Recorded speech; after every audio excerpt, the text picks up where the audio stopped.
Jadi, anak kecil itu gampang cacat dan gampang sembuh. Kenapa? Karena anak kecil ini mempunyai kalsium yang masih sangat tinggi, permasalahannya di situ. Jadi, tulang pada dasarnya tidak diobat pun, tidak dibawa ke dokter, tidak dibawa ke tradisional, tulang ini juga bisa sembuh. Dari pasien Om Marcel bawa ke sini itu sampai tangannya huruf S gitu.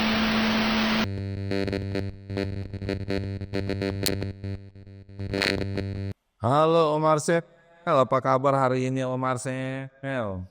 Halo juga. Assalamualaikum warahmatullahi wabarakatuh, Mas Kribo. Waalaikumsalam Om Marcel. Sehat nih hari ini Om Marcel? Alhamdulillah wa syukurillah bi nikmatillah. Tapi nggak ada terusannya, harus terusin lepot. Waduh.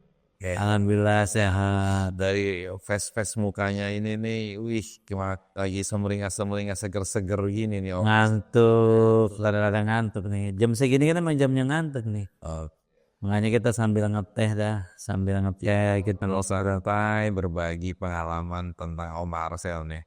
tentang Om Marcel apa tentang penyakit yang diderita Para pasien Om Marcel. pasien. Tentang Jangan tentang saya mah. wah, Ya, nanti jadi lirik lagu Om Marcel kalau tadi Om Marcel kan bawa kentrungan lagi. Oke, buat semua para netizen yang nonton di channel YouTube Difabel Netra Punya Cerita, kita jumpa dan ketemu kembali. Marcel bersama Mas Kribo. Oke. Om Marcel, gue mau bahas pasien lo yang kemarin itu tuh. Yang mana tuh? Ada tuh pasien lo yang dateng kemarin tuh, ada anak kecil, anak TK itu ya Om. Oh iya. Nah, gue pengen biar nih para penonton juga mungkin ya yang punya anak kecil, anak TK itu juga ya bisa diwaspadai juga ya tentang kecelakaan di sekolahan ya. Ya kadang gini sih Mas Kribo, pergerakan anak kecil itu nggak bisa diduga ya. Gitu kan. Masa iya sih mereka bermain tuh harus digandeng, mereka bermain harus diikat gitu kan. Kan nggak bisa juga. Jadi Nggak bisa emang nih batasi juga. ya cuman ya paling kita menasehati lah di saat dia bermain. Kita batasi nggak bisa, paling nggak kita mengawasi dan menasehati. Seperti ini jangan ke situ, jangan begini, jangan begitu, itu mesti ada bahasa seperti itu. Jadi kalau anak kecil itu kita kekamnya nggak baik, ya kan? Karena gini, anak kecil yang memang dia aktif, loncat ke sana kemari, itulah memang jiwanya anak kecil, dunianya kan. Iya betul. Dan ada anak kecil yang umurnya 5-4 tahun, dia nggak aktif, diem aja, sama orang tuanya pun dibawa kemari. Oh gitu ya Om Marcel. Cuman perbedaannya, kalau anak yang kemarin datang ke sini mengalami fraktur di bagian tangan karena jatuh, nah ada lagi kalau yang anak diem aja nggak aktif seumur yang sama, itu minta supaya diaktifkan, kan gitu kan? Nah, Betul. Karena kemarin gua sempat dengar kasihan juga, masih kecil, teriak-teriak sampai teriak-teriak, ampun Om, udah Om, gitu. Nah itu kadang-kadang gua ngeliat, masih miris ya, aja miris, masih kecil, masih TK, tangannya patah itu ya Om ya, patah ya Om ya, gara-gara jatuh dari ayunan, katanya begitu, jatuh dari ayunan saat di taman kanak-kanaknya ya.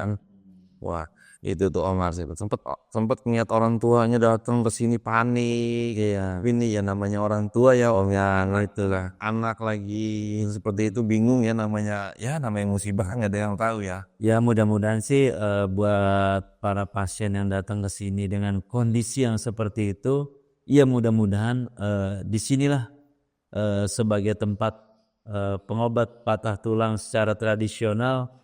Ya saya katakan disinilah mudah-mudahan yang terbaik. Karena kalau untuk patah di bagian sendi, di bagian engsel itu sangat riskan dengan kecacatan, Mas Ribo. Oh gitu ya. Ya. Soalnya kan ngeliat anak kecil tuh kasihan, masa depannya masih panjang. Kok kalau sampai dia cacat atau apa. Sempet sampai dengar Om Marcel menerangkan kemarin tuh, ya mungkin nih para penonton juga harus tahu juga nih ya, tentang kayak Om Marcel mengingatkan ke orang tua. Ini tangannya jangan sampai benar-benar dijawasi, jangan sampai kayak ini nggak boleh bergerak, takutnya ada bergerakan karena anak kecil itu katanya pertumbuhannya cepat sekali, malah bisa jadi tidak bagus bentuknya itu ya Om Marcel. Ya, karena kan gini nih. Oke, saya ambil alat peraga. Kemarin yang dialami anak kecil ini tangan ya. Iya. Nah, saya bingung nih radius. Oh ini. Nah ini tangan. Iya. Dia kemarin yang fraktur di bagian sini nih. Oh, Bagian sini. fraktur itu apa? Patah. Oh, coba para penonton nih ada yang nggak paham juga nih bahasa medis nih Om Marcel. Fraktur itu adalah patah. Dia patah di bagian sini. Di sendi kubiti namanya, atau disebut orang-orang umum pada umumnya orang kamu ini namanya tulang sikut. Tulang sikut ya. Sikut atau siku ya. Nah, di sini sangat riskan karena ini dia ada tulang dua ini, radius dan ulna menjepit ke humerus. Ini tulang humerus, tapi ini bagian bawahnya. Nah, kalau ini tidak dia benar-benar lepas kemana dari sini nih. Dari sini patah nih. Lepas Om Marcel. Patah. Nah, nanti pada saat pengobatannya bahwa ini harus bisa seperti ini. Harus bisa main lagi begini. Nah, kalau ini salah-salah penanganan di sini, oke tulang bisa nyambung tapi tangannya lurus. Nggak bisa bengkok. Nggak bisa bengkok. Nah, untuk diluruskan secara maksimal sakit, ditekuk apalagi. Makanya banyak kan orang sembuh di sini dengan urut yang asal posisinya begini. Agak menekuk. Gitu. Jadi kemarin patah tulang sini nih. Tulang kubiti atau siku. Iya, Om Marcel sempat kayak ngomong sama orang tuanya itu sempat sini, Om Marcel saya pasangin. Om Marcel nggak ngeliat sih ya. Bisa itu.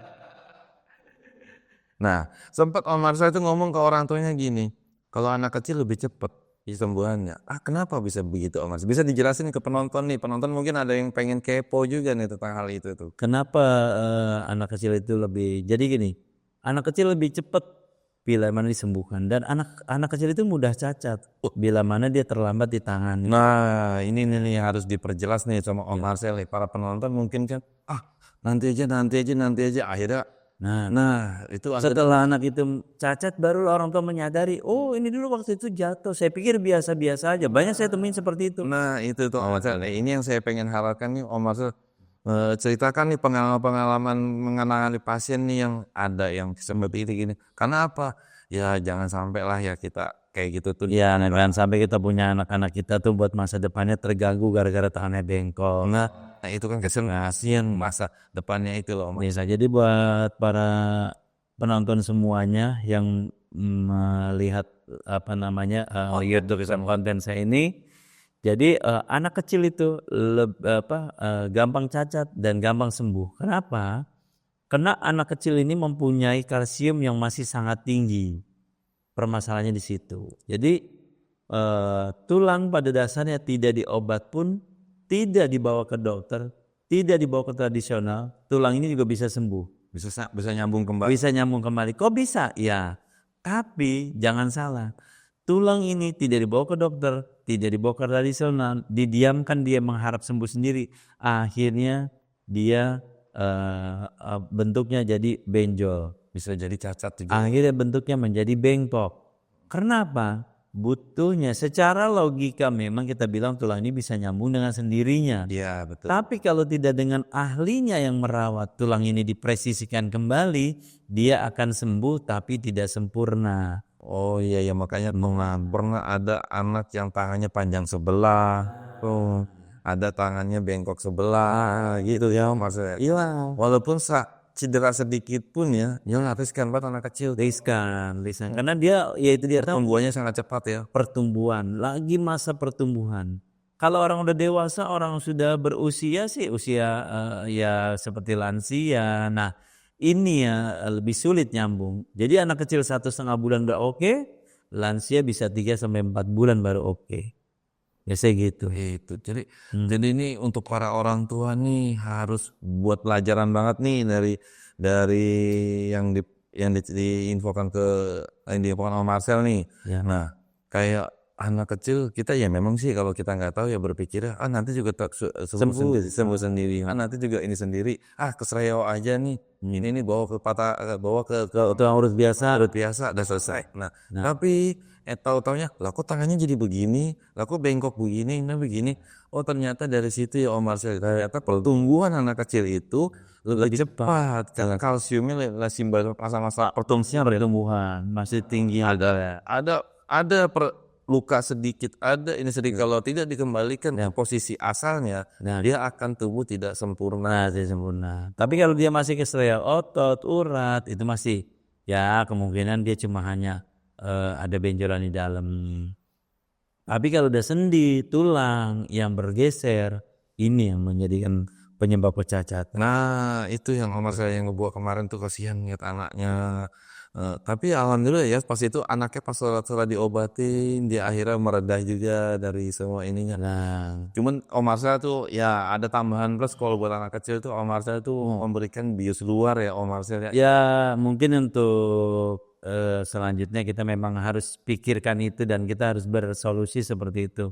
Supaya ini anak tidak terlalu sakit, kita mungkin pakai anestesi dari anestesi yang di eksternal, di luar. Kalau eksternal anestesi di bagian dalam kan memang bukan wewenang kita. Ya mungkin ya bagi para yang nonton konten Omar Sel ini ya. Nah, ada yang mau tanya bisa berkomentar, nanti dijawab tentang anaknya baru jatuh atau apa, ada gimana, itu bisa dijawab oleh Omar Sel kan. Jadi buat para orang tua semuanya yang mempunyai balita, ini tetap harus memperhatikan anak. Anak pulang dari bermain, dia agak pincang sedikit, cepat-cepat dicek. Anak dari baru pulang bermain, tahu-tahu dia ngumpet di kamar, nggak keluar-keluar, pasti ada yang dia rasakan. Karena sifatnya anak balita ini takut dengan orang tua. Ada yang dia takut untuk menyampaikan pada orang tua, takut domelin kalau dia bilang kenapa-napa. Nah, ya kan ada juga anak yang frontal. Bunda, aku jatuh, tahannya begini. Ada juga yang gitu. Pulang dari main dia ngumpet. Ini anak kenapa ya? Kok pulang langsung tidur? Itu orang tua harus tanggap tuh. Apakah ada yang dirasa atau apa, ya kan? Ya karena banyak macam-macam ya karakter anak ya Omar. Ya, taruhlah zaman sekarang kan banyak kriminal, banyak orang-orang yang tidak bertanggung jawab. Ya paling tidak, misalkan apalagi kita punya balita yang perempuan. Sekarang kan banyak orang-orang yang pada kurang beriman. Tahu-tahu anak kita pulang dari bermain tuh dia bermurung, dia diem, dia punya rasa traumanya tinggi. Bisa jadi terjadi pelecehan seksual di luar sana, kan gitu kan? Iya. Nah itu perlu diperhatikan.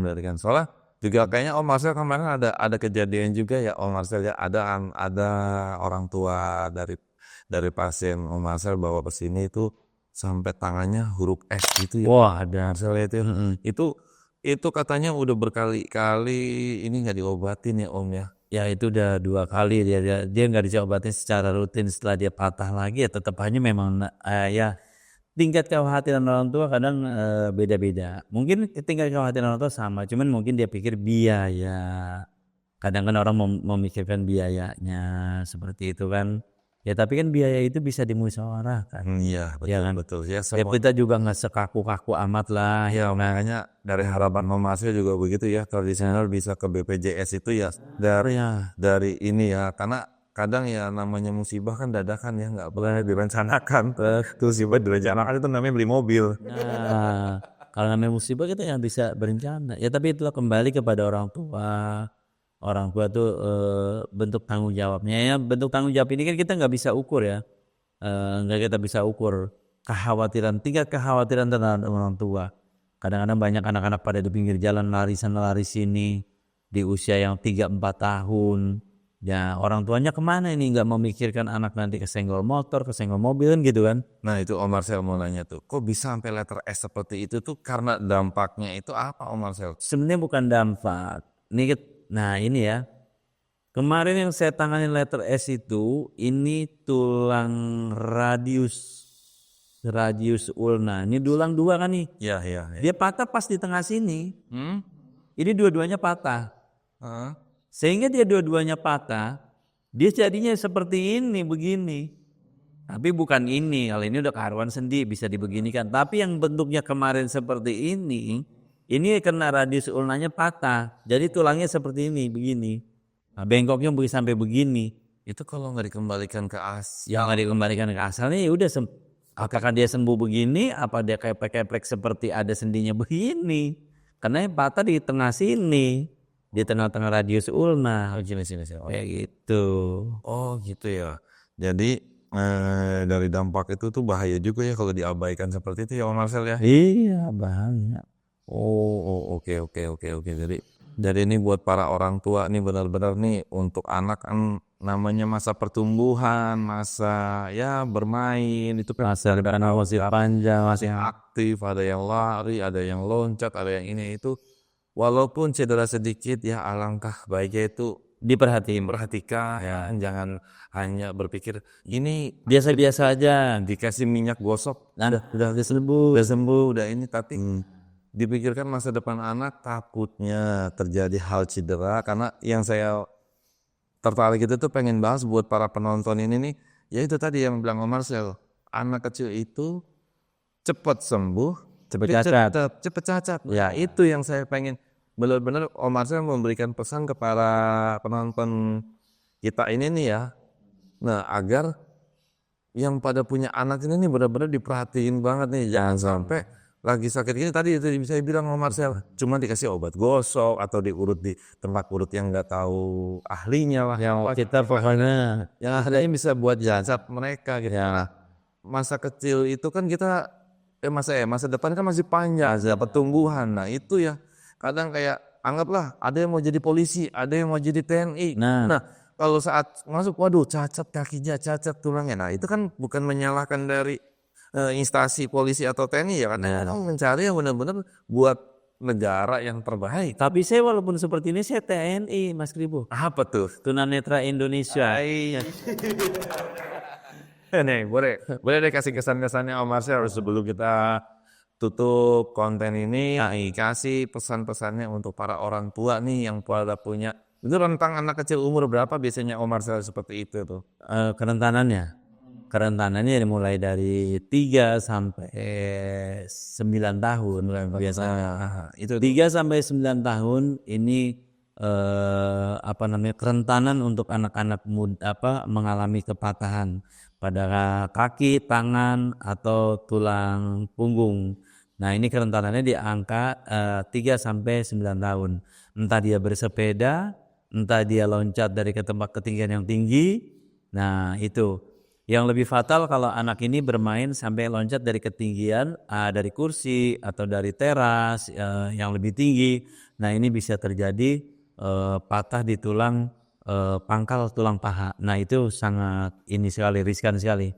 Nanti mungkin kita bisa bahas di konten-konten kita berikutnya. Jadi pesan saya buat para orang tua, jangan pernah mengekang anak untuk bermain, karena memang dunia anak itu dunia bermain. Yang penting kita bisa selalu memperhatikan dan menjaga. Jangan kita menjadi orang tua yang lalai. Setelah anak kecebur di danau, setelah dia sudah tidak bernyawa, baru orang tua menyesali. Setelah anak itu tertabrak motor, tangannya patah, kakinya patah, baru orang tua menyesali. Jadi selalu pantau kemana anak bermain, aman atau tidak. Jangan dibiarkan anak bermain 1-2 jam menghilang.